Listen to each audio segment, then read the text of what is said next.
네, 오늘 또 새날을 주시고 생명과 호흡을 주신 하나님께 감사함으로 오늘 말씀 묵상 나누도록 하겠습니다. 존귀하신 아버지 하나님, 오늘 또 새날을 주시고 생명과 호흡을 주셔서 감사합니다. 하나님의 사랑과 은혜를 오늘 또 기억하며 감사하고 찬송하는 삶을 살게 하옵소서. 하나님의 말씀을 날마다 가까이 하고 하나님을 가까이 함이 내게 복이라고 고백했던 시인처럼 하나님을 날마다 가까이 하고 하나님의 말씀에 청종할 수 있게 해주시고 험한 세상, 어두운 세상, 음란한 세상 믿음으로 말씀으로 이기게 하여 주시고 우리의 생각과 행실과 모든 마음의 중심까지 하나님 보시기에 예, 성결한 삶을 사도록 말씀으로 기도로 거룩하여지고 깨어있게 하옵소서. 예수님 이름으로 기도합니다. 아멘. 네, 찬송입니다. 450장 내 평생 소원 이것뿐입니다. 내 평생 소원 이것뿐 주의 일하다가 이 세상 이별하는 날 주 앞에 가리라. 꿈같이 헛된 세상 일 취할 거 무엇냐. 이 수고와 많아여도 헛된 것뿐일세. 불같은 시험 많으나 겁내지 맙시다. 주의 권능 크시니 이기고 남겠네. 금보다 귀한 믿음은 참법의 태도다. 이 진리 믿는 사람들 다 복을 받겠네. 살같이 빠른 광음을 주위에 아끼세. 온몸과 마음을 바치고 힘써서 일하세. 아멘. 네, 하나님의 말씀입니다. 욥기 31장 네, 24절부터 40절입니다. 먼저 24절부터 28절까지입니다. 만일 내가 내 소망을 금에다 두고 순금에게 너는 내 의뢰하는 바라 하였다면, 만일 재물의 풍부함과 손으로 얻는 것이 많음으로 기뻐하였다면, 만일 해가 빛남과 달이 밝게 뜬 것을 보고 내 마음이 슬며시 유혹되어 내 손에 입맞추었다면 그것도 재판에 회복할 제약이니 내가 그리하였으면 위에 계신 하나님을 속이는 것이리라. 자, 이 말씀은 욥이 자신은 재물과 우상을 숭배하지 않았다고 고백합니다. 욥은 돈과 재물에 눈이 멀어본 적이 없다는 것이죠. 그는 재물에 마음을 두거나 돈에 힘을 의지한 적이 없다고 말합니다. 또한 많은 부를 쌓았다고 자만하거나 기뻐한 적이 없다고 어, 고백하고 있죠. 욥은 우상을 숭배한 적도 없다고 합니다. 고대 사회는 해와 달 같은 이런 우상, 이 천체 이런 것들을 아주 일상적으로 숭배했어요. 그러나 욥은 그 시대에 그런 일상화된 우상조차도 숭배하지 않았다고 고백합니다. 아, 이런 것들에게 마음을 빼앗겨 신들로 숭배한 적이 없다고, 내 손에 내 입을 맞추지 않았다고 고백합니다. 이 말은 무슨 말이냐면요. 우상을 숭배할 때 엎드려서 이렇게 손을 땅에 대고 이렇게 엎드리고 절을 하면 그 손에 자기의 입이 맞춰진다는 거죠. 그렇게 우상에게 한 번도 절을 한 적이 없다고 말합니다. 오늘날 정말 우리 지금 현재 우리 이 기독교인들 어, 정말 하나님 앞에 진짜 이 부분을 처절하게 회개하고 돌이키지 않으면 주님 앞에 어떻게 설 수 있겠습니까?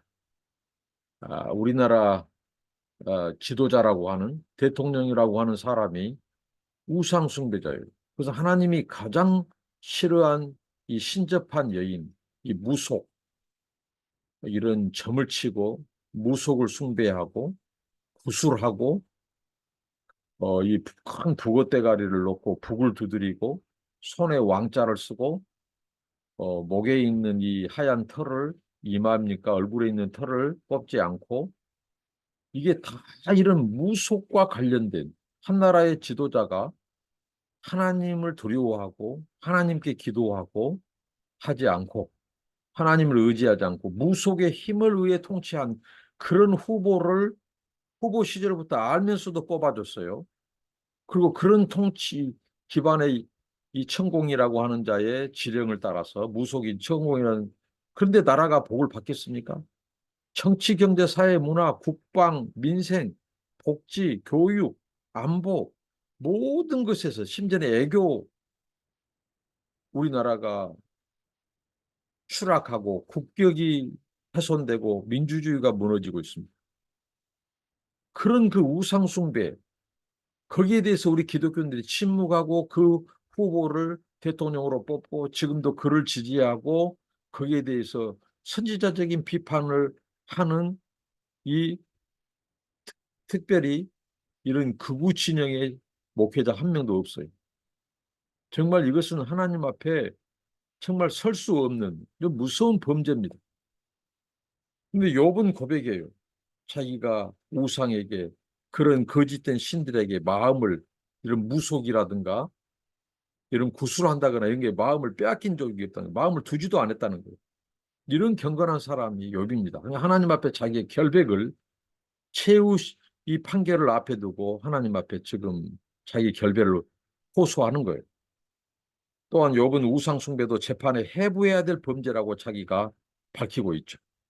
우상 숭배는 사람이 창조주 하나님을 속이는 행위라고 말을 합니다. 왜 창조주 하나님을 속일까요? 인간이 자기 손으로 만든 그 우상이 자기를 만들었다고 하는 거예요. 이것은 진짜 창조주 하나님이 자기를 창조했다는 것을 부인하는 아주 악행이죠. 욥은 그렇게 하나님을 창조주신 하나님이 자기를 창조한 사실을 부인하지 않았다고 고백을 합니다.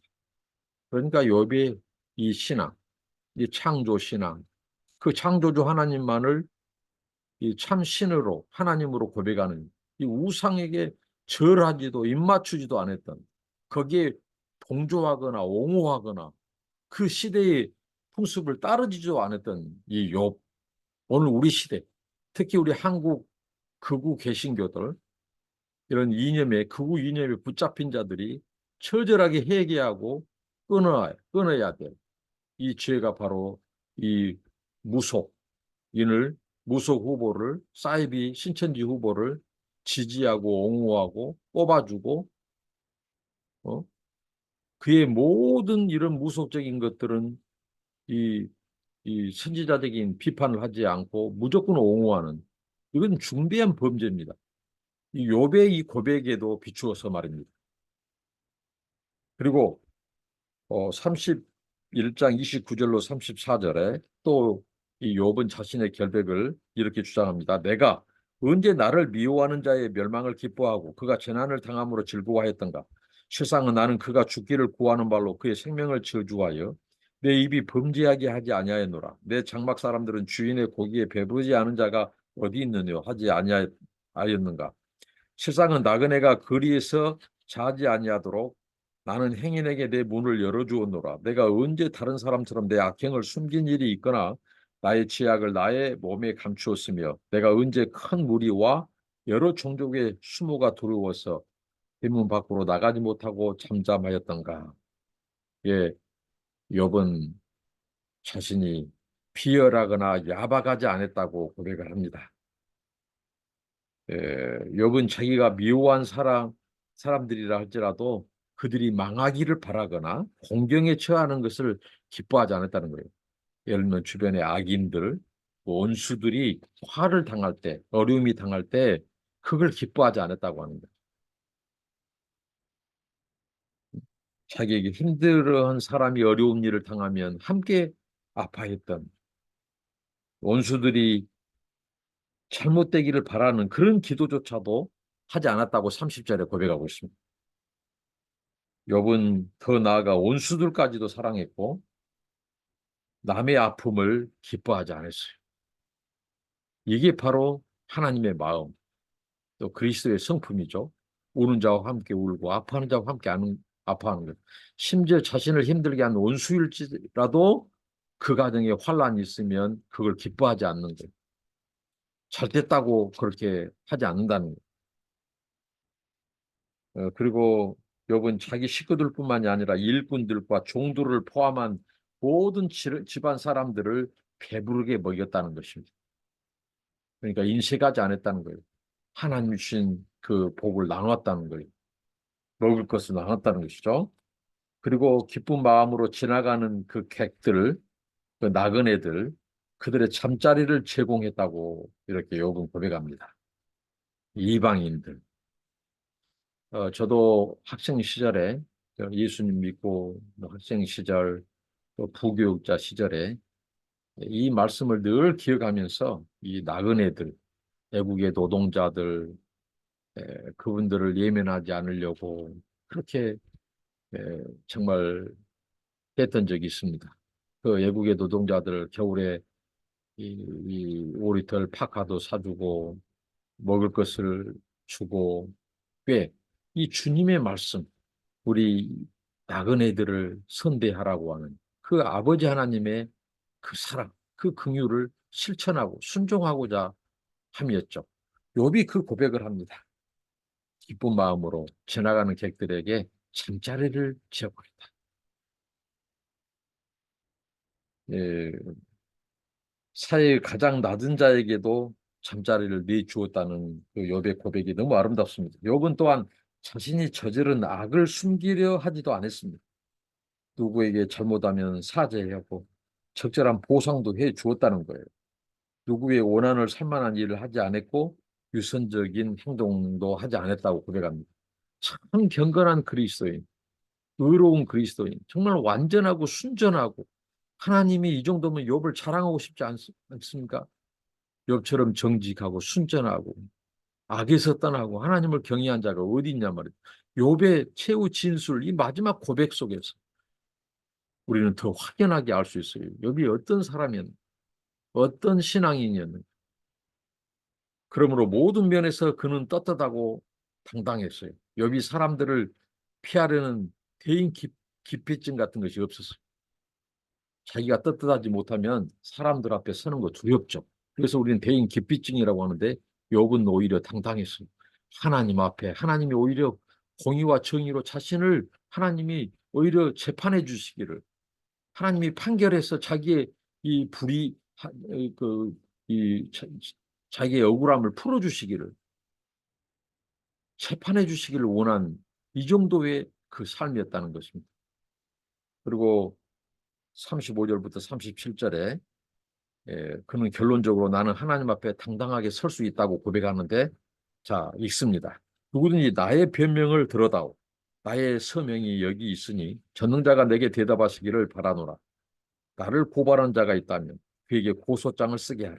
내가 그것을 어깨에 메기도 하고 왕관처럼 머리에 쓰기도 하리라. 내 걸음의 수요를 그에게 알리고 왕족처럼 그를 가까이 하였으리라. 욥은 평생 경건하고 거룩한 삶을 살아왔기 때문에 하나님 앞에서도 떳떳하다는 것입니다. 또한 하나님이 그가 왜 고통을 받는지에 대하여 말씀해 주시면 좋겠다고 그가 35절에 말을 합니다. 하나님이 자신의 억울함을, 자신의 진실을 밝혀주기를, 그리고 왜 자기는 불의하고 불경건한 삶을 살지 않는데도 고난을 당하고 있는지 그 이유를 하나님이 설명해 주시면 좋겠다.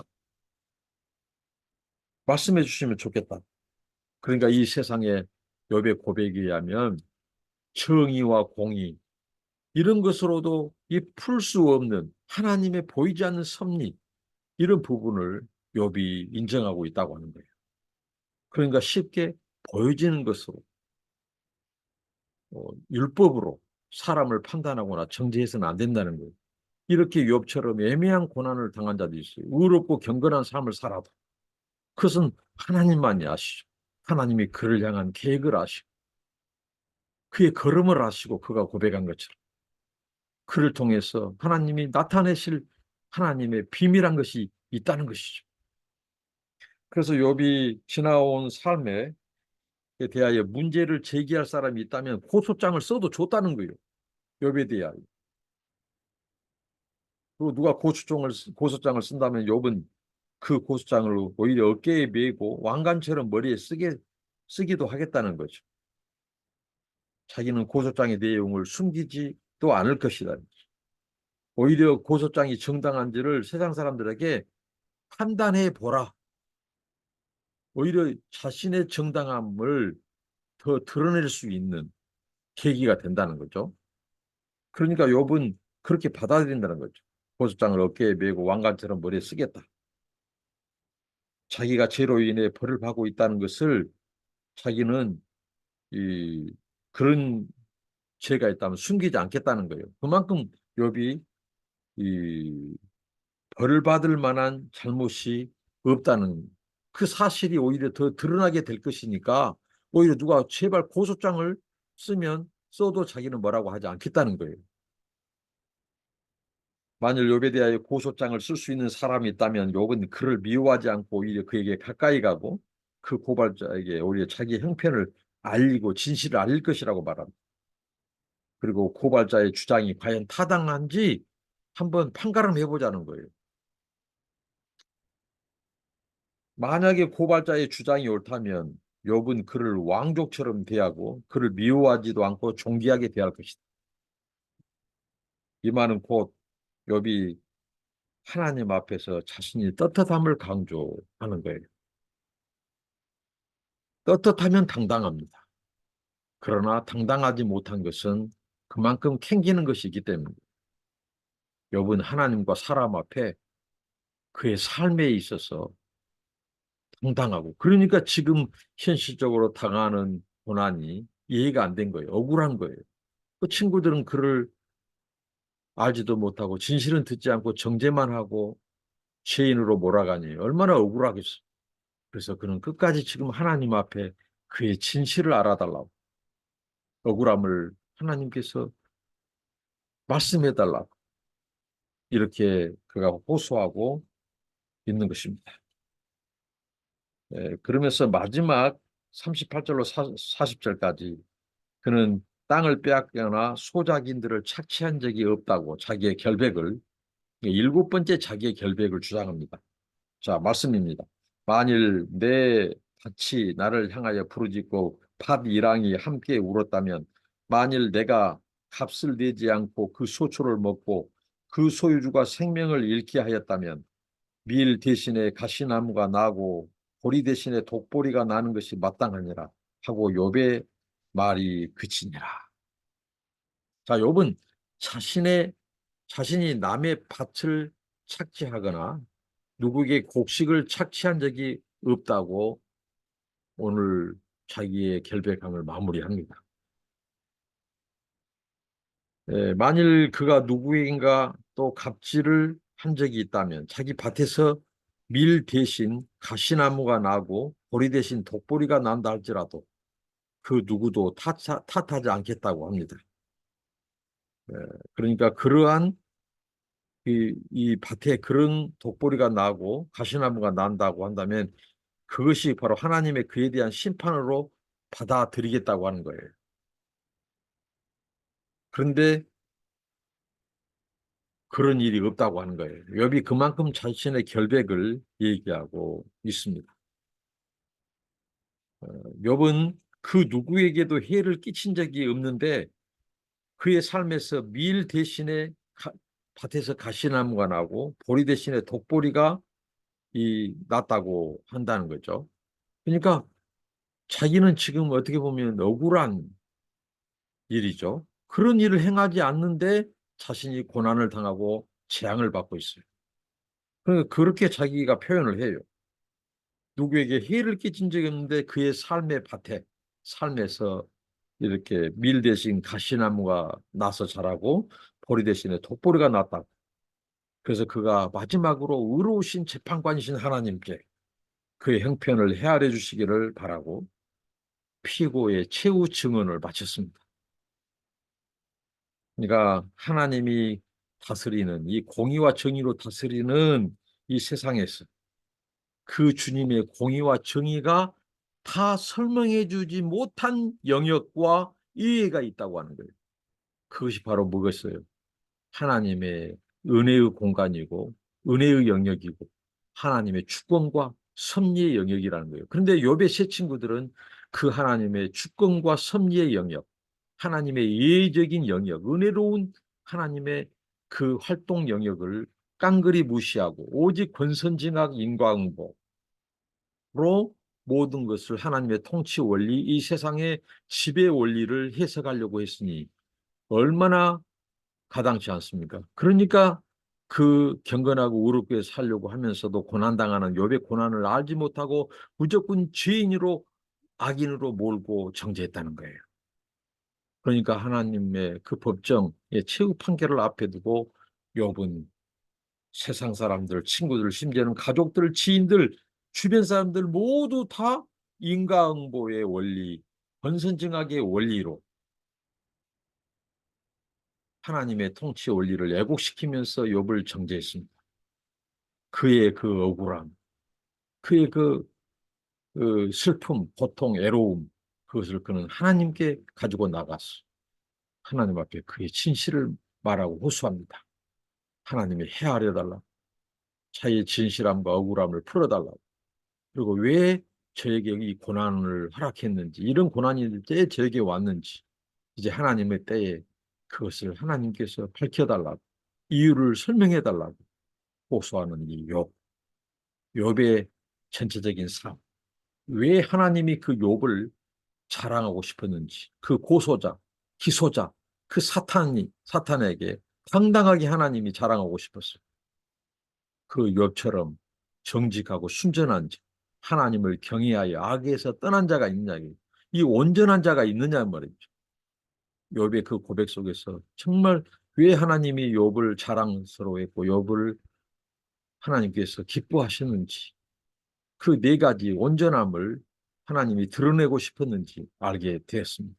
정말 욥의 경건, 욥의 그 정직함과 순전함, 의로움, 그 온전함, 하나님을 경외함, 악에서 떠남, 그런 욥의 이 총체적인 영성, 이 그리스도인의 참된 제자와 신실한 성도의 모습, 정말 욥의 성품 속에서, 모습 속에서 그리스도의 모습이 보입니다. 하나님의 성품, 신의 성품에 참여한 이 욥을 본받고 싶습니다. 욥의 재발견, 저의 삶도, 우리의 삶도 이런 삶이기를 바랍니다. 기도합니다. 하나님, 욥의 최후 진술을 통해서 욥의 7가지 결백 다 들었습니다. 하나님, 욥이 하나님과 사람 앞에, 자신 앞에 이리도 당당하고 자신의 삶을 얘기할 수 있는 사람이 이 세상에 욥 외에 누가 있겠습니까? 하나님, 왜 하나님이 욥을 드러내고 싶어 심지어는 그 고소자 사탄 앞에서도 자랑하고 싶었는지 이제 그 이유를 알았습니다. 하나님, 그럼에도 불구하고 욥은 그 하나님의 공의와 정의로 설명할 수 없고 해석할 수 없는 이 고난을 받고 있습니다. 하나님, 하나님 앞에 그의 모든 억울함과 현실적인 아픔과 고통과 애로움을 가지고 그 문제를 가지고 나왔습니다. 우리들도 억울함으로 인하여 사람들 앞에 배신당하고 할 때 일일이 다 응대하지 않고 다투지 않고 정말 예수님처럼, 그 십자가에 달리셨던 예수님처럼 하나님의 최후 판결에 아버지 앞에 맡기듯이 하나님, 그런 경건, 그런 영성의 삶을 살 수 있도록 주여 은혜를 주시고 주여 붙들어 주시고 하나님의 정의와 공의, 하나님의 자비와 긍휼의 그 삶, 신의 성품, 그리스도의 형상을 드러내는 그런 삶이 되게 하옵소서. 예수님 이름으로 기도합니다. 아멘.